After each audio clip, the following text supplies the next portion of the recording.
Good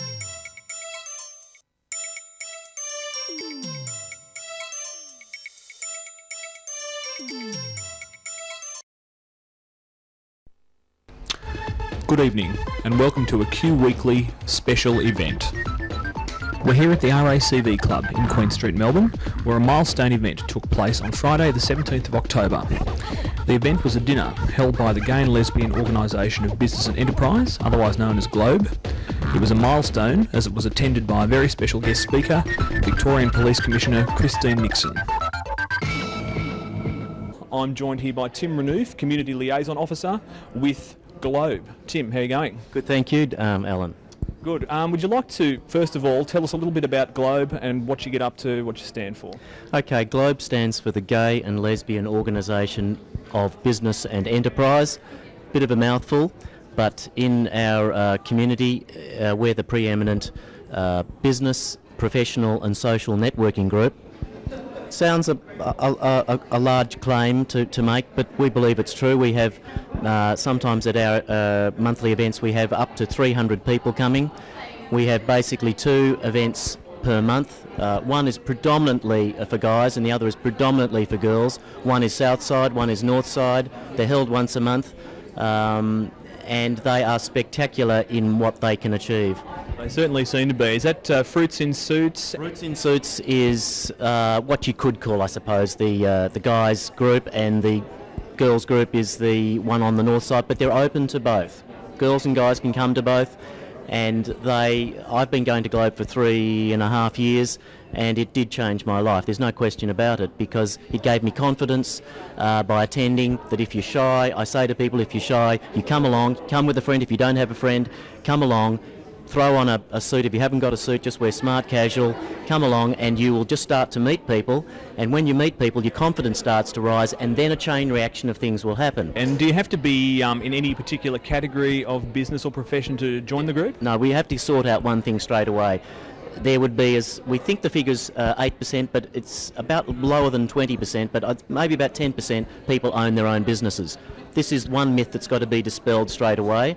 So it's basically people who are in a professional job, or you might have your own business, you come along and it's unique. There isn't anything else like it. I happen to also like it because it's in a smoke-free atmosphere, although there is an area that smokers can go to as well. And the food's good too.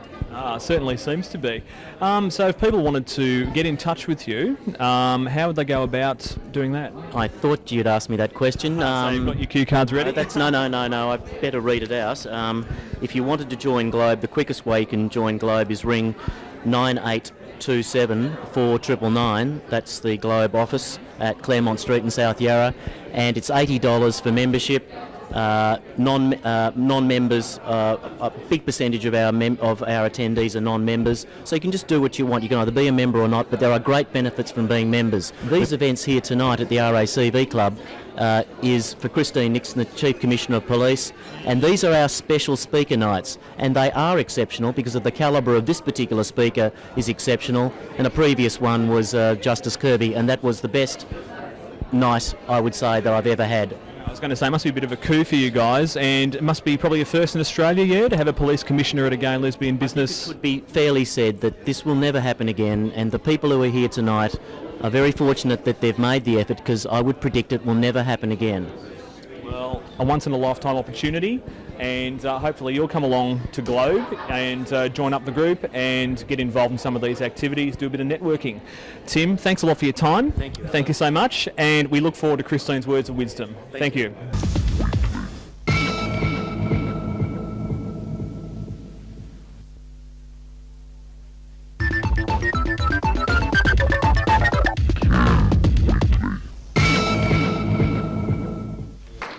Without further ado, I would now like to introduce to you our guest for this evening, a lady who has touched all Victorians. As I said, in 2002 she led the Victorian Police in Pride March, which I think was one of the most moving experiences I've ever had, and I trust that you share in that. Can you please welcome tonight Chief Commissioner Christine Nixon.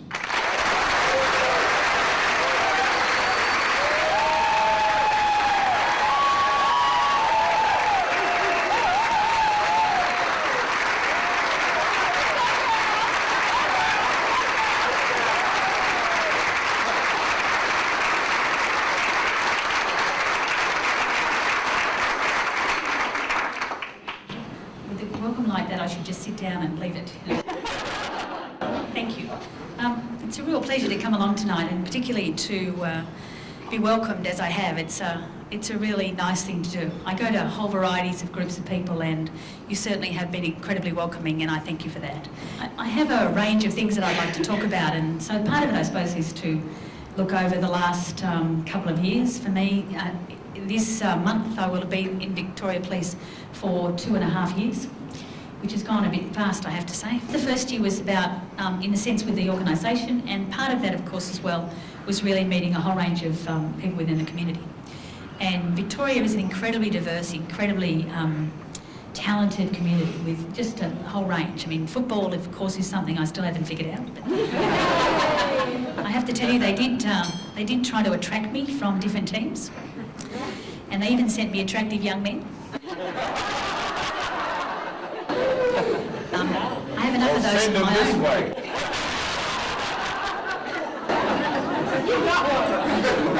I sent them back, but it was a particular team that wears this black and white colour.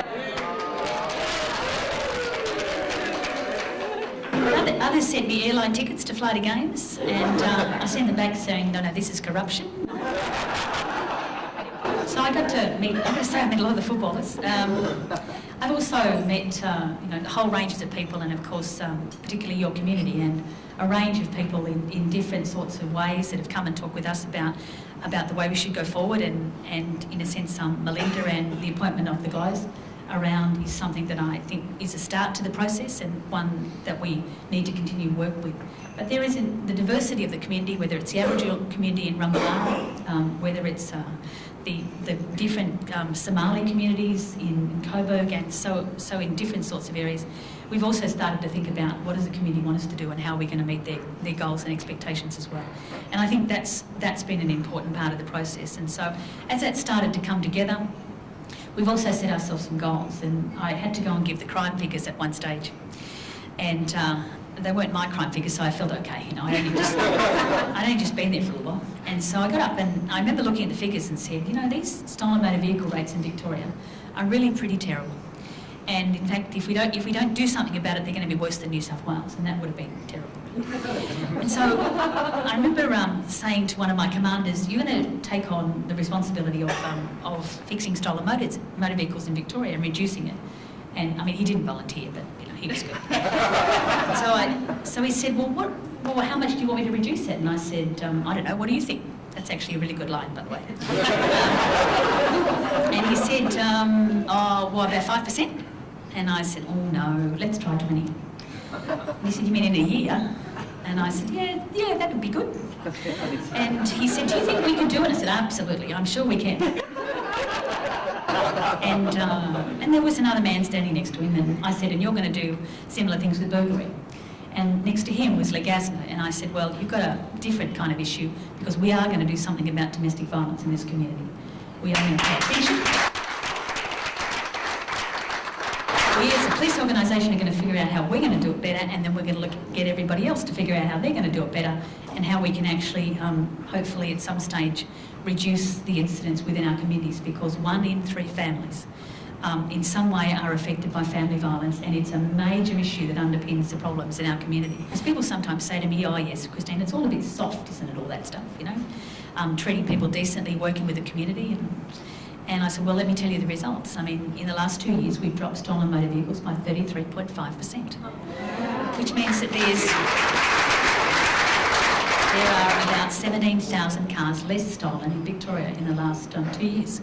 And burglaries is down by about 29%, and domestic violence, we're about to launch with the government a major way forward that will trial a whole series of ways in local communities that we can do much better in both preventing and responding to family violence. Because I remember the government at the start said to me, well, there won't be any legislative change in domestic violence, and they've now appointed a full-time law reform commissioner to work out what legislative change might help. They also said, and we won't have a domestic violence court, and they've now got 2. And so things can be different, and I think part of it, I've had the great pleasure of being able to say things. And I suppose sometimes you take on a role like this, and for me, it was really thinking about things that I'd always felt close to my heart. and ways that we could actually do something about those. And I suppose that's been, being the police commissioner allows you to do some things, but I suppose in any role you take on, and I often talk to businesses and people like yourselves about some of the lessons that I've learned in their process. And what I have learned is, remember when I first said we were going to do something about domestic violence, I kind of looked around and went, is anybody going to say anything? You know, am I allowed to do this? And nobody did, and I thought, oh, off I go, I can do other things now. And partly, you know, we limit ourselves in what's possible, in the way that we want to take on a change, we want to speak up about some issues. And I think, I remember you spoke earlier about my being in the march, and I've got to say, for me, within Victoria, it's been one of the most amazing experiences. And the way it came about really was because I was talking to my members, and we went to visit our gay and lesbian internal support network, and they said to me, we'd really like to march in the Pride March, and we'd like to march in uniform. And I went, yeah, that sounds pretty good to me. That sounds fine. And I'd sort of been through this in New South Wales, and we had a fight with our management and managed to have that happen. And so then the second part was, and will you march with us? And I went, right. And I'm sure my media director was having a heart attack. And I said, yeah, I will. You do a great job. You are terrific members of Victoria Police.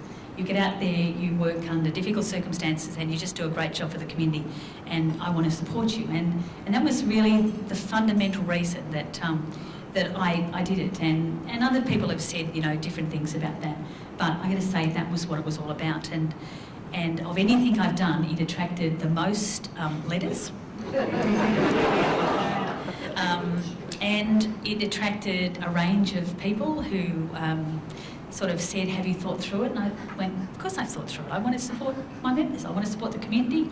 I think this is a reasonable thing to do. And I mean, I didn't even know actually what Pride March was, with great respect to the organisers. But I knew it was an event where we could be part of it and be together and be able to do that. And so I remember one of the letters I got, and I was talking to some people over here at the table, was from Bruce Ruxton.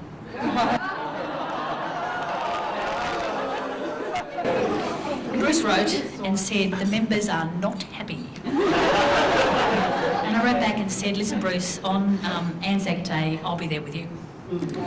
And on Anzac Day, I did, actually, and went up to him and gave him a kiss, and he said, right, Christine. Anyway, so, but I have to say that the experience, and I know that some of you were there, and the experience of actually walking down the street, and I remember people saying to me, there's a particular hotel, and I guess some of you would know it better than I am. And I think they thought they were going to throw rocks at us or something, but clearly that didn't happen. They actually threw kisses in some cases. But it was an amazing experience for me to watch and to see a community, and it was just such fun. You know, and I watched my members and the people we work with as colleagues who, you know, saw it, and I never smiled so much, I never laughed so much, and I just got to wave to lots of people. And it was great fun. And I think that it did start to say to people, and I suppose the person who encapsulated this for me was an 85-year-old Jewish lady. I went to an old people's function. I think they're all 85 actually, and all up late. But anyway, I went to this function, and she came up to me and she said, I want to talk to you about that march. And I went, gosh, you know, here we go. And she said, I got to tell you that when you did it, then I knew things were going to be different. She said, I survived the Holocaust, and I have been through a lot in my life. And she said, but you stood up for what you believed in, and I guess for me that made an enormous difference. And so it was a great experience, and one that I think was great for me.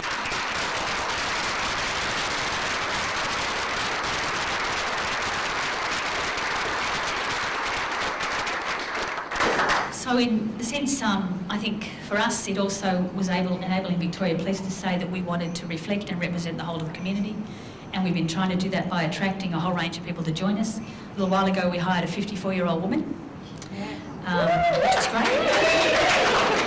And her daughter came up to me and she said, I'm a bit concerned about Mum. I said, I wouldn't be worried if I was you. I think Mum was very capable of looking after herself. And a whole range of people from different backgrounds, and I hope that if any of you are contemplating a change of career, we'd just love to have you. are looking to better reflect and better represent the community, and I hope we can do that over time. So I suppose what we've tried to do is change a lot of things. You may think the police look a bit different these days in terms of their uniforms. We kind of came to the point where if you were hot, you could take your jumper off. If you were cold, you could put it on, which wasn't the case before. You might have noticed now that we wear baseball caps. I never quite realised how significant baseball caps were. But they were about people making choices, and we will shortly have everybody issued with polo fleece jackets just in time for summer. But that's kind of part of what takes time. But I think that we're looking to change systems. One of the questions I was asked is, how do you move an organisation forward? You trust and you work with and you get the commitment of the people in it. And then you work and trust and get the commitment of the community to be part of it. And we're not always going to get it right, and we are going to make mistakes, and we do have people in Victoria Police who are corrupt. And we are attempting the best we can to get them out. And that comes as a difficult process when we make mistakes. If you were talking to me last Friday, that would be very it's a very interesting process to have to go and tell the media that we'd made a mistake and we had misled them. And I think it was interesting with a couple of the commentators, Neil Mitchell, who doesn't always agree with me on occasions, John Fain, who you can never figure out exactly where he's going.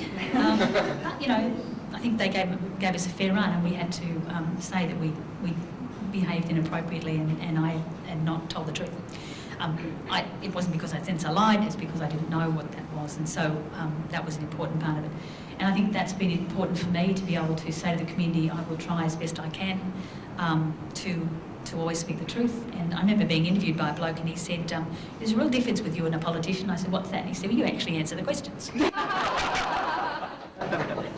So I think we're moving, we're changing, but you never do it alone. As having survived in policing for 30 years, having got to be sadly the only female police commissioner in Australia, and in fact in organisations like ours across the world, there are very few women in senior positions.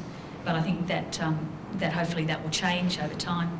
It's been a great experience. In my younger days, I first probably came in contact with the gay and lesbian community because I was a constable in Darlinghurst, in King's Cross in New South Wales. And I also have had the pleasure and explained it to people in New South Wales that there was a particular parade that the gay and lesbian community had, the first march they had in New South Wales, and they then decided to attack the police station, and I was in it. Thereafter, things changed, but it took a long time, and I think that some of the things that policing has done to the gay and lesbian, transsexual, transgender community are appalling. And I watched it, and whenever I was there, it didn't happen. But it did happen to lots of people, and I think that I have a friend in New South Wales who was accused 9 years ago of John Marston, who some of you may know.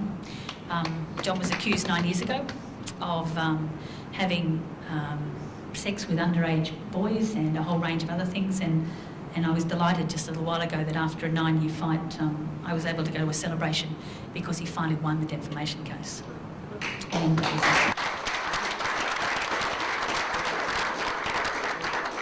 so, in a sense, my part of really accepting the invitation was to come to say that we have done some terrible things, and but we are now, I think, much better on a track.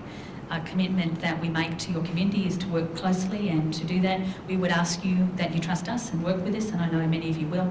And that's about a whole range of ways. It's about safety in the community, it's about violence in the community, it's about having your house safer. It's about working with young people, and I know many of you do, to get them back on the track if they're getting involved in crime or drugs or those sorts of things. And I think if we do that, we can actually make it a safer place. So probably I should finish on the point of saying that just a couple of lessons I as a manager have learned. One, that partners are important.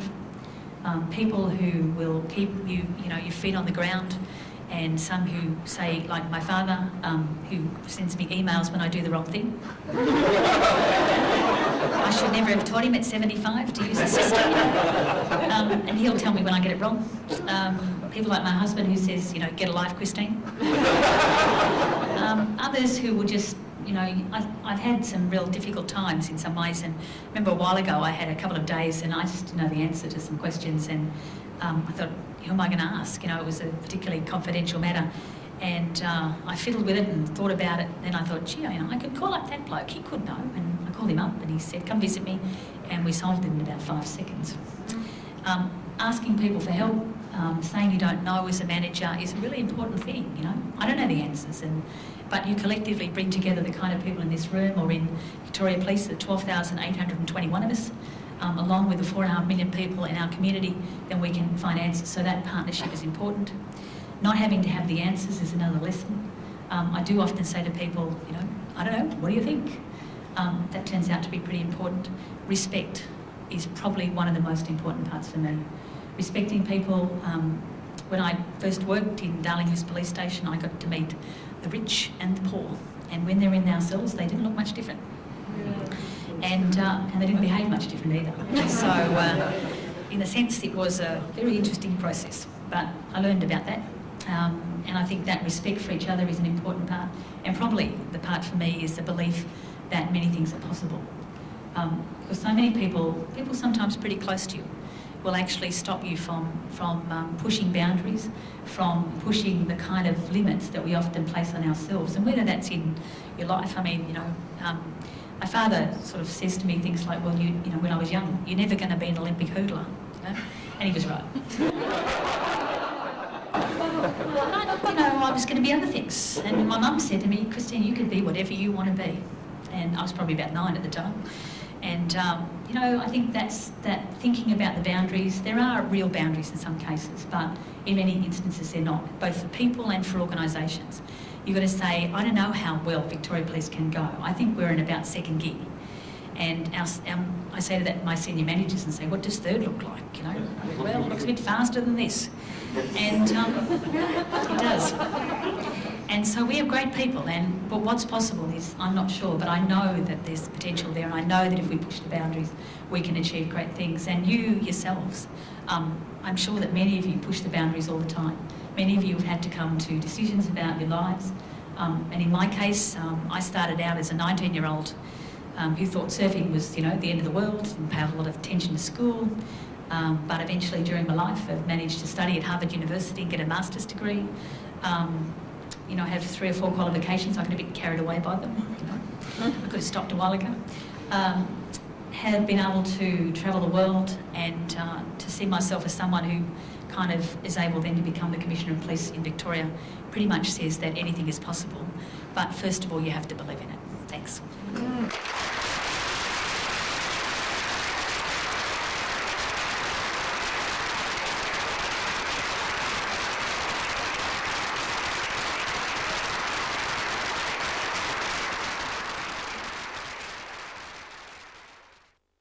If you'd like more information on Globe, call them on 9827 4999. That's 9827 4999, or visit them on the web at www.gaybusiness.com.au, and watch out for their newly revamped website in November.